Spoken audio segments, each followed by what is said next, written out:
Boy Army. I'm here with some weekend league advice. Just played my first weekend league of FIFA 18. Went amazing. On a Road to Glory account we got top 50. So I feel I'm a good person to try to give you some advice to help you get the best out of your weekend league. If you can qualify for the weekend league, it is the absolute best way of getting money for free on FIFA. The rewards are immense, even for some of the lower down ranks. Boys, here's a video with 10 tips on how you can best succeed in the weekend league. Ainsley, you ready for this, my man? Yeah, boy. There we go, boys. If you like this video, please smash the like button. Subscribe to the channel. Lots more content coming your way. Enjoy the video. Boy Army. What a weekend it was for the Road to Glory. We got 50th in the world. I would have settled for Elite 1 before the weekend. That would have been an amazing week. I would have taken that every day. But to get top 100, and not even just top 100, top 50 in the world on a Road to Glory in the first week was absolutely unreal. Streamed every single game over at my Twitch channel. If you've not followed me on Twitch or not watched me yet, check the link. It's in the description. Love to see you over at Twitch. Boys, top 50 in the world. So I think I'm in a good place to be able to give you some advice on how you can succeed in the weekend league. So boys, first tip out of the 10. Space your games out. So many people rush their games. The amount of people who played 40 games on the Friday. I did that last year and I got 30 wins on the first weekend. That was my worst weekend of the October last year, and it meant I still got top 100 monthly last year, but it ruined me having a chance of getting really high up the rankings. So boys, don't rush your games. You don't need to. If you've got the time, space them out. I played 10 on the Friday, 14 on the Saturday, and 16 on the Sunday. And as you can see, it worked out well. If you rush them all in one day, you're not going to play to your optimum and you'll get some stupid defeats. If you're forced to, then I get that. But if you don't have to, please don't do it. Number 2. What we got? Drink water. Keep a clear head. So many people fill their body with rubbish, drink fizzy drinks. I'm guilty of doing this a lot of the time.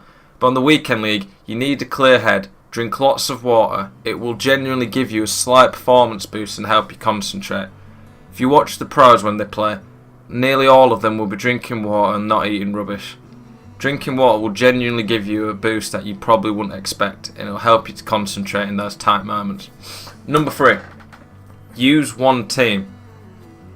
A lot of people don't want to spend money on squad fitness, and during the week I would recommend having a cheap second team. You can rotate one every 3 games.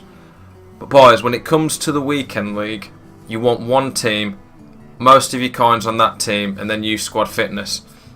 The rewards are so big between each tier that if you miss out on a tier by 1 win, and that was because you didn't play your best team, the squad fitness cost would have not measured to how much coins you could lose.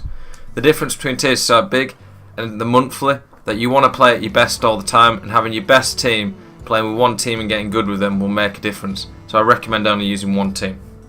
Number 4. If you lose a game or feel tilted, take a break. If you don't, like I got 2 defeats this weekend and I didn't take a break, and both my defeats were together. I got 2 in a row. So either side of those games I won 38. I didn't think I was tilted at the time, but it was weird how I lost one game and then lost straight away. So boys, take a break. If you've had a stressful game that you've won on penalties or it's been really tight and the emotions have run high, take a short break. Get calm before you play again because you need to play at 100%. Number 5, have a well-balanced team. I will show you my team that I used for this weekend. Yes, it is very good for a Road to Glory, but we've worked very hard to get to this team. But it's not a god squad. It's not one of the elite teams. I've played people with players worth more than my club. So boys, in game, this team switches to a 4-4-1-1 with Marquisio Vidal at centre mid, Royce Robin left right, Aubameyang striker, and Lewandowski centre forward. So we have 2 solid defenders, 2 high stamina work rate fullbacks, 2 centre mids who are just box to box and can do a bit of everything, pace on the wings. We've got a target man in Lewandowski. Look at those stats. Nearly 2 goals, assists a game. Guy's just a monster. Then we have pace up front. There's not a real weakness in that team. It's very well balanced. And you can do this with less coins and give yourself a really good chance at the weekend. Have some good super subs is another great piece of advice. That's number 6. A lot of people have players with weak stamina. Royce and Robin are brilliant, but they only have stamina in the 60s. So I had Martial, Jesus to come on the wings, and Bakayoko, absolute tank, bear off of a man, great impact sub. These guys, you might not need them a lot of the time. If you're 4-0 up, you might not need to waste them. But boys, there was one game where I was only 1 goal up and it was very close. Then I subbed Jesus and Martial on, and I scored a counter-attack instantly with them, and that took the game away from my opponent. Super subs can make the difference in tight games, so make sure you've got some. Yes, you might not be able to afford Jesus and Martial, but make sure you've got at least a decent pacey sub. It can make the world of difference. 7. Only play at home.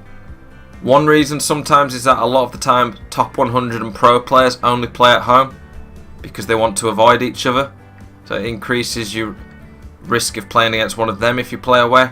But the main reason for me to play at home is that you know the stadium that you're playing at. If you play away, there's not many people who know every stadium off by heart and the colour of the pitch, not the colour but the pattern of the pitch. Anybody remember Stoke Stadium last year? It was horrible to play at. Or even worse, the shadows. There's some stadiums that the shadows are absolutely horrible and just completely throw you off your game. If you're at home, you know the stadium, you're not giving yourself any disadvantage. So I only play at home to make sure I never have that issue.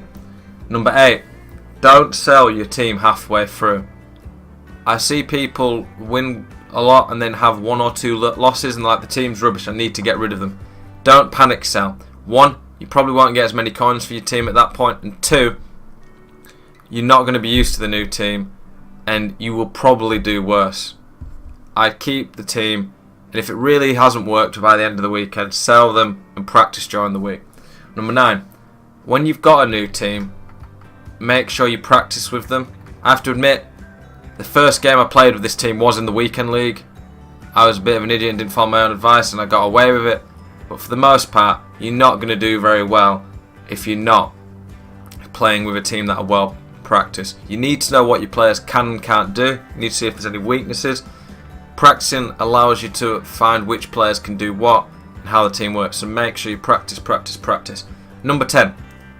I forget this one a lot of time. Boys, remember it's a video game. The emotions can run high. Weekend league is a very stressful time for us. I appreciate that. But if you remember it's a video game, try have fun, you will do better. I promise you. So boys, hope you've enjoyed this video. Comment if there's any tips that you think I've missed out on. Anything, advice that you would give to other people. Smash the like button, subscribe to the channel, really means a lot. Boys, thank you for watching. Zelonius out.